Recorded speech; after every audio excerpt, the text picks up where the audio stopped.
بسم اللہ الرحمن الرحیم۔ حدیث مبارکہ، رسول اللہ صلی اللہ علیہ وآلہ وسلم نے فرمایا،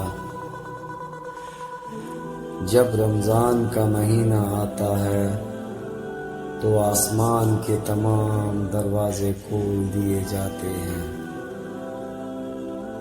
جہنم کے دروازے بند کر دیے جاتے ہیں اور شیاطین کو زنجیروں میں جکڑ دیا جاتا ہے۔ سبحان اللہ، سبحان اللہ، سبحان اللہ۔